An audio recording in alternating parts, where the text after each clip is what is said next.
বন্ধুরা, সাগর ভালোবাসে না এরকম মানুষ পৃথিবীতে কমই আছে।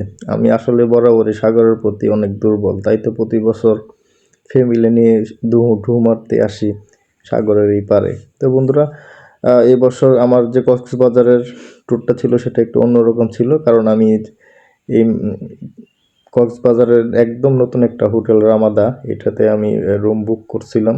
তো দেখি আসলে নতুন এই হোটেলটার তাদের ডেকোরেশন, তাদের সার্ভিস কীরকম হয়, ওইগুলাই আজকে আপনাদের সাথে শেয়ার করব। তো শুরুতেই তাদের লবিটা নিয়ে আমি বলতে চাই, তাদের লবিটা অনেক সুন্দর। আসলে কক্সবাজারের যে কয়টা 5 স্টার হোটেল আমি থাকছি, এর মধ্যে সবচেয়ে সুন্দর লবি হচ্ছে হোটেল রামাদার এই ফ্রন্ট সাইডের লবিটা। দুই সাইডের লবিটা এত সুন্দর, আসলে আসলে এটা নিজের চোখে না দেখলে বিশ্বাস করা যাবে না। এবং তাদের যে সিটিং অ্যারেঞ্জমেন্ট সেটাও একদম আনকমন ছিল, দুর্দান্ত লেভেলের ছিল। এবং অনেক প্রশস্ত জায়গা নিয়ে তারা তাদের লবিটা গুছাইছে, এবং লবির মধ্যে পর্যাপ্ত পরিমাণ সিটিং ব্যবস্থা ছিল বসে থাকার জন্য।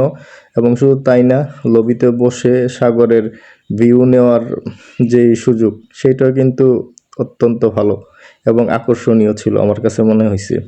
এবং তাদের রিসিপশন এরিয়াটা অনেক সুন্দর ছিল, গুছানো ছিল, যেটা আসলে বলা লাগে না, বলা বাহুল্য। এবং তাদের যেই কর্মী বাহিনী ছিল, তাদের রিসিপশনের যেই স্টাফ ছিল, তারা অত্যন্ত দক্ষ এবং আন্তরিক ছিল। তাদের ব্যবহার, কথাবার্তা সব কিছুই আমার কাছে একদম একে মানে আপ টু দ্য মার্ক মনে হয়েছে। এবং তাদের উপরে যে ডেকোরেশনটা ছিল, এইটা আসলে সুদক্ষ ইন্টেরিয়র ডিজাইনার দ্বারা ডিজাইন করা হয়েছে। এবং অত্যন্ত পরিকল্পনা মাফিক কাজগুলো যে করা হয়েছে, ওইটা আসলে হোটেল রামাদার দিকে তাকালেই বোঝা যায়। তাদের যে লাইটিংগুলো ছিল সেটা খুবই সুন্দর ছিল, লাইটিং অ্যারেঞ্জমেন্ট এবং সিটিং অ্যারেঞ্জমেন্ট সব কিছু একদম গোছানো এবং পরিপাটি ছিল। এবং লবির আপনার বাম পাশে, ডান পাশে একটা কফি হাউস ছিল, যেখান থেকে আপনি জুস, কফি, অন্যান্য যা প্রয়োজন সব কিছুই আপনি অর্ডার করতে পারবেন। এবং সেটাও আবার সাগরের দিকে তাকিয়ে, সমুদ্র দেখে সব কিছু আপনি উপভোগ করতে পারবেন।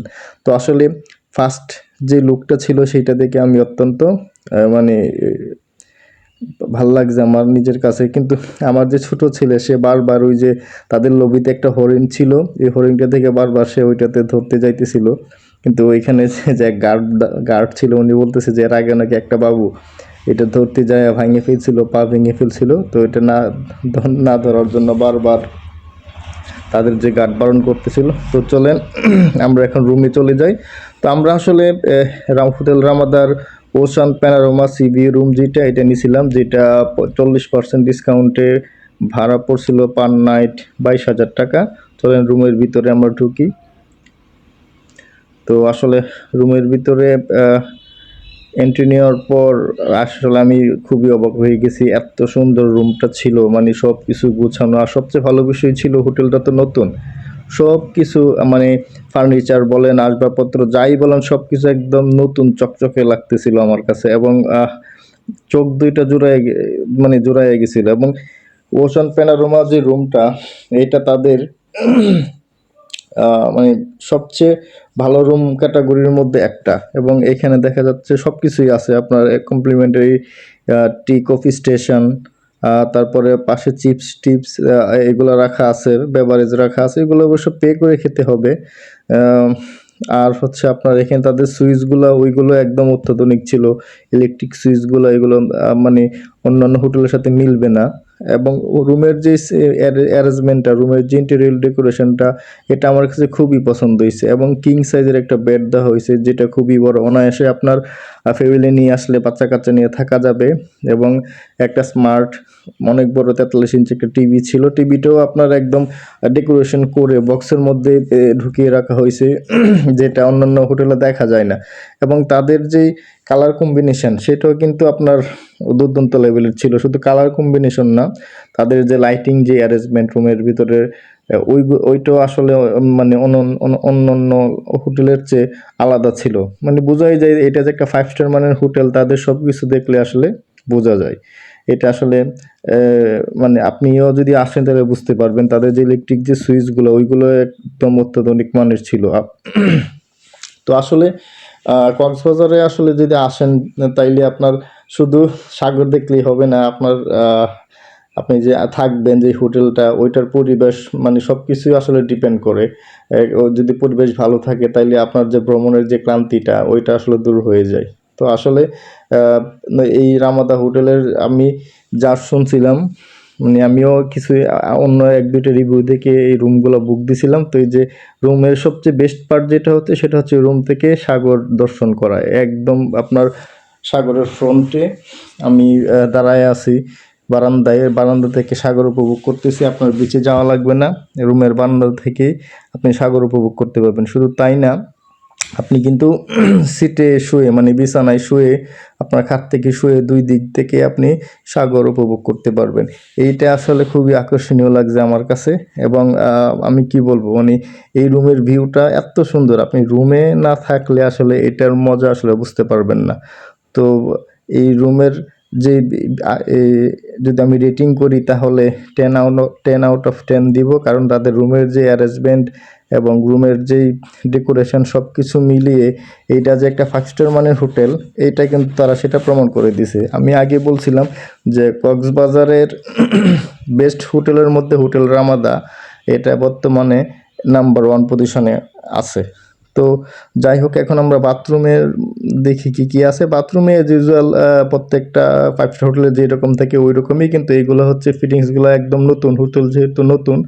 কিন্তু বাথরুমের ইয়েটা একটু ছোটো হয়ে গেছে, এটা যদি আর একটু বড় করা যাইতো তাইলে হয়তো বা ভালো হইতো। তারপরেও চলে, মানে চলার মতো সব কিছু এখানে অ্যাভেলেবেল আছে। এবং তাদের যেই এই সেটিংসগুলো আছে, তার ফিটিংসগুলো ছিল সেইগুলো কিন্তু একদম হাই কোয়ালিটির এবং উন্নত মানের ফিটিংস দিয়ে কিন্তু তারা বাথরুমটা ডেকোরেশন করছে, সব কিছুই ছিল। এবং তাদের বাথরুমের যেই আপনার শাওয়ার জেল এগুলা একটা জিনিস খুব ভাল লাগছে, এই বড় বোতলের মধ্যে এগুলা দিয়ে রাখছে, এটা আমার কাছে খুব ভাল লাগে। তো আমরা রুম থেকে বের হয়ে চলে আসলাম বিচের পার। তো বিচের মধ্যে এসে আমার যে ছোটো বাবু সে আসলে বালুতে নামিয়ে পড়ছে, বিচের যে বালুতে খেলা করতে শুরু করছে। আসলে মূলত আশাই হয়েছে তাদের জন্য, তারাও খুব এক্সাইটেড থাকে বছরের কোন সময়টা আমি কক্সবাজার আসবো এটার জন্য তারা অপেক্ষা করে। তো আমি আমার 2 ছেলেকে নিয়ে কক্সবাজার চলে আসছি। তো আমার বড় ছেলে সিটের মধ্যে বসে আছে আর ছোট বাবু নাইমে পড়ছে বালুতে খেলা করার জন্য। এবং একটু পর 2 ভাই একসাথে বালুতে খেলা করতেছে। তো আসলে তাদের এই আনন্দটা দেখে মানে মানে আপনাদেরকে ভাষায় প্রকাশ করতে পারবো না আমার যে কতটা ভালো লাগতেছে তাদের এই, কারণ সারাদিন বাসায় বসে থাকে, বাসা থেকে তো বাইরে হইতে পারে না। তো বছরে যদি কয়েকটা দিনের জন্য তাদেরকে আনন্দ দিতে না পারি তাহলে আসলে এটা তো হয় না। তো আমিও চেষ্টা করি প্রায় সময় তাদেরকে নিয়ে বের হওয়ার জন্য, তারই ধারাবাহিকতায় এই বছরের আমি কক্সবাজার চলে আসলাম। তো তারা কিন্তু মন ভরে খেলাধুলা করতেছে আর আমি সিটে বসে সাগর উপভোগ করতেছি। তো আমার বড় ছেলে অলরেডি সাগরের পানিতে নেমে গেছে এবং সে লাফালাফি করতেছে এবং সে খুবই আনন্দিত উচ্ছ্বাসিত। এটা আসলে তাকে দেখেই বোঝা যায় আসলে সে যে মানে কতটা আনন্দ করতেছে সে এখানে এসে। এবং সে বরাবরই কক্সবাজার আসার জন্য প্রচণ্ড রকমের পাগল থাকে, আমার যে বড় ছেলে।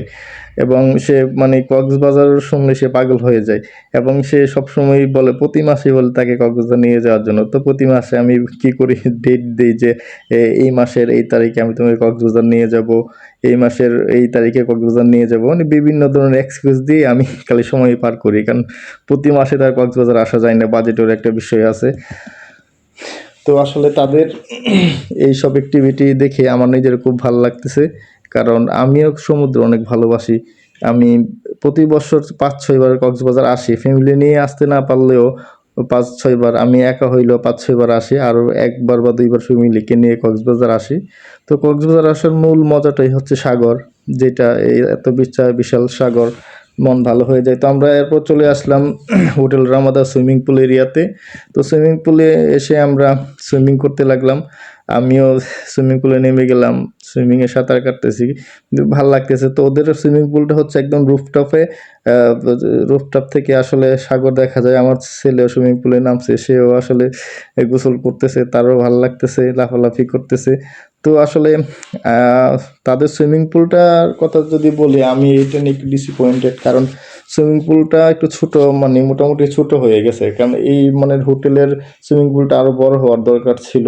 আসলে এটা আমি যদি র্যাঙ্কিং করি তাহলে 10/7 দিব, কারণ সুইমিং পুলের এরিয়াটা আমার ভালো লাগে নাই, কারণ সুইমিং পুলটা মোটামুটি ছোট আছে। সুইমিং পুলের পাশেই কিন্তু তাদের এখানে রুফটপে রেস্টুরেন্টের ব্যবস্থা আছে। কেউ যদি এখানে ডিনার করতে চায় বা লাঞ্চ করতে চায় তাইলে কিন্তু সাগরের ভিউ উপভোগ করতে করতে এখানে ডিনারও করতে পারবে, লাঞ্চও করতে পারবে। তো আপনারা সুইমিং পুলটা দেখতেছেন, ভিউটা এটা কিন্তু আসলে এত একটা বড় না। তাদের যে রুফটপের যে আপনার রেস্টুরেন্ট সেকশনটা আছে এটা কিন্তু বিশাল বড়, সুবিশাল, এবং আপনারা দেখতে পাচ্ছেন তাদের যে রুফটপের মধ্যে যে রেস্টুরেন্টের যে অ্যারেঞ্জমেন্টটা, ওইটা আমি আপনাদের একটু দেখাচ্ছি। দেখেন, খুবই সুন্দর ডেকোরেশন করা এবং গুছানো। আমার কাছে খুব ভাল লাগছে। শুধু আমার না, আপনাদেরও খুব ভাল লাগবে। তাদের এই যে রুফটপের যে ডাইনিং এবং এখানে শুধু দুপুরে এবং রাতের যে খাবারের ব্যবস্থা এটা করা হয়। সকালে তো কমপ্লিমেন্টারি ব্রেকফাস্ট, সেটা এখানে না, সেটা অন্য জায়গায়। ওইটা হচ্ছে লিফটেড 4-এ, যেটা আমি আগামীকাল সকালে আপনাদেরকে তাদের যে সকালের যে ব্রেকফাস্টের যে রিভিউ বা তারা ব্রেকফাস্টে কী কী আইটেম দেয় ওইটা আমি বলতে পারবো। এখান থেকে দেখেন প্যানোরামা ভিউতে সাগরটাকে অনেক সুন্দর লাগতেছে, যেটা মানে বাসায় প্রকাশ করা যাবে না, শুধু নিজের চোখে দেখলে আপনি এই যে অদ্ভুত সৌন্দর্য সেটা উপভোগ করতে পারবেন। তো বন্ধুরা, এখন সুইমিংও শেষ, তো আমরা এখন চলে যাচ্ছি রুমের দিকে। তো রুমে গিয়ে ফ্রেশ হয়ে যাব। তো তার আগে এখানে আরও কিছু বিষয় আছে। এখানে কিন্তু আপনার প্লেগ্রাউন্ড আছে, এখান থেকে আপনি প্লেগ্রাউন্ডে খেলাধুলা করতে পারবেন। তারপরে স্পা সেন্টার আছে, ইচ্ছা করলে আপনি বিভিন্ন ধরনের স্পা নিতে পারবেন, যেটা সেকেন্ড ফ্লোরে অবস্থিত। তারপরে এখানে একটা অনেক বড় জিমনেশিয়াম আছে, তো যারা জিম করেন তারা এই ফেসিলিটিসটাও এখানে আপনারা পেয়ে যাবেন। জিমনেশিয়াম আপনি সকালবেলা করতে পারবেন এবং রাতে করতে পারবেন। তো এখানে জিমের ভিতরে যত ইনস্ট্রুমেন্ট দরকার সব কিছুই কিন্তু জিমের মধ্যে অ্যাভেলেবেল ছিল। তো যদিও আমি আসলে জিম করি না, কোনো সময় এই কক্সবাজার আসলে হোটেলে জিম করা হয় না। তো আমরা চলে আসলাম সকালের ব্রেকফাস্টে। বন্ধুরা, সকালের ব্রেকফাস্টে কী কী আইটেম আছে এটা দেখি। এটা হচ্ছে আপনার ইংলিশ আইটেম, যেটা ব্রেড, কেক, তারপরে বিভিন্ন আইটেমের রুটি, এইগুলো রাখা আছে। তো তার পাশে হচ্ছে আপনার জুস বার। তো জুস বারে আপনার দুই ধরনের জুস ছিল, পাপায়া এবং ট্যাং, যেটা ম্যাঙ্গো এটা। তার পাশাপাশি আপনার মিল্ক, চকলেট মিল্ক ওইটা ছিল। টি স্টেশনে যত চা, কফি সব কিছু ছিল। আর তাদের ওই যে কর্নারে আইসক্রিম ছিল, ওইটা আসলে পে করে খাইতে হয়। এখানে স্যুপ আইটেম ছিল। তারপরে তাদের আরও আমি দেখাচ্ছি, এইখানেও স্যুপ ছিল, তারপরে বয়েলড এগ ছিল, প্যানকেক, তারপরে এখানে এটা ছিল আপনার ফিশ বলটা অনেক মজার ছিল, আমি ট্রাই করছি। তারপরে এখানে হচ্ছে নুডলস আছে, তারপরে সয়া সস আছে, পাস্তা আছে, চিকেন কারি আছে। তারপরে এখানে এটা হচ্ছে কলিজা বোনা, কলিজা কিমা, এটা অনেক টেস্ট ছিল, আমি খাইছি। তারপরে এই পাশে আপনার মুরগির তরকারি ছিল, রাইস ছিল। তারপরে এখানে হচ্ছে স্টিম রাইসের পাশে ছিল আপনার পরোটা, নান রুটি। তো তাদের ব্রেকফাস্ট আইটেম কিন্তু অনেক সুস্বাদু ছিল। এটা আসলে আপনি যদি এনজয় করেন তাদের ব্রেকফাস্টটা, তাইলে আপনারা বলতে পারবেন। এখানে আপনার কর্নফ্লাওয়ার, মানে কর্নফ্লেক্স ওইগুলো ছিল। তো এখানে সালাদ আইটেম, যত রকমের সালাদ, অনেক ভ্যারাইটি ছিল। তাদের ব্রেকফাস্টের ভ্যারাইটি অনেক রকমের সালাদ ছিল। আসলে কক্সবাজারের যদি আমি সকালে ব্রেকফাস্টের তুলনা করি অন্যান্য 5 স্টার হোটেলের সাথে, তাহলে এই যে রামাদা হোটেলের ব্রেকফাস্ট আইটেম বেস্ট। এবং তাদের ফ্রুটসের এখানে কিন্তু 3-4 রকমের ফ্রুটস ছিল, যেটা মানে ভালো ছিল। এবং তাদের এখানে লাইভ কিচেন ছিল, লাইভ কিচেন থেকে আপনি বিভিন্ন ধরনের খাবার নিজের মন মতো, ডিম, অমলেট, তারপরে ডিম ভাজা, সব কিছুই আপনি নিজের মন মতো করে নিতে পারবেন। তারপরে তাদের এখানে একটা কেকের স্টেশন ছিল, বিভিন্ন ধরনের কেক ছিল। তারপরে এদিকে আরেকটা আনকমন আইটেম ছিল, যেটা সচরাচর পাওয়া যায় না, চিরা দই। তারপরে গুড়, এইগুলা ছিল। এই আইটেমটা আমার কাছে খুব ইন্টারেস্টিং লাগে। তো তাদের যে ব্রেকফাস্ট আমি 10 out of 10 দিব। তো ব্রেকফাস্ট করে আমি চলে আসলাম আমার রুমের মধ্যে, বারান্দায় বসে আমি সমুদ্রের ভিউ উপভোগ করতেছি। আসলে সমুদ্র এমন একটা বিশাল ব্যাপার যার দিকে তাকালে নিজেকেও আসলে হারায় ফেলি আমি। তো সমুদ্র সবারই ভাল লাগে। আমিও প্রতি বছর এই সমুদ্রের টানে চলে আসি কক্সবাজারে। তো আসলে কক্সবাজারে 5 স্টার হোটেলের সংখ্যা খুবই কম, মাত্র হাতে গোনা 3-4টা 5 স্টার হোটেল আছে। যদি হোটেল আরও মানে হয় 8-10টা আরও বাড়ে, তাইলে কিন্তু প্রাইজিংটা কমে যায়। তুলনামূলকভাবে আমাদের দেশে মানে 5 স্টার হোটেলের রেটটা অন্যান্য দেশের চেয়ে অনেক বেশি, যেটা আসলে এত হওয়ার কথা না। আর আমি যে বললাম যে ব্রেকফাস্ট আইটেমে যে এত আইটেম দেওয়া হয়েছে, এটাও কিন্তু আসলে প্রয়োজন নাই। দিন শেষে এই ব্রেকফাস্টের আইটেমের টাকা কিন্তু আমাদের পকেট থেকে কাটা হয়। আমরা কিন্তু এই সব আইটেম খাইতে পারি না। তো ব্রেকফাস্টের আইটেমটা যদি সেট মেনু আকারে করা হয়, তাইলে কিন্তু হোটেলের রুমের ভাড়ার প্রাইজিংটা কমাইতে পারে। তো আমি এটাই বলবো, কক্সবাজার আপনারাও আসুন, ফ্যামিলি নিয়ে আসুন, মজা করুন, আনন্দে সবাই ঘুরুন। তো আমার ভিডিও যদি আপনাদের ভালো লাগে আর আমার চ্যানেলটিকে সাবস্ক্রাইব করুন। তো সবাই ভালো থাকবেন। আশা করি নতুন আরেকটা ভিডিওতে আপনাদের সাথে দেখা হবে, নতুন কোনো ব্লগে, নতুন কোনো জায়গায়। ধন্যবাদ সবাইকে।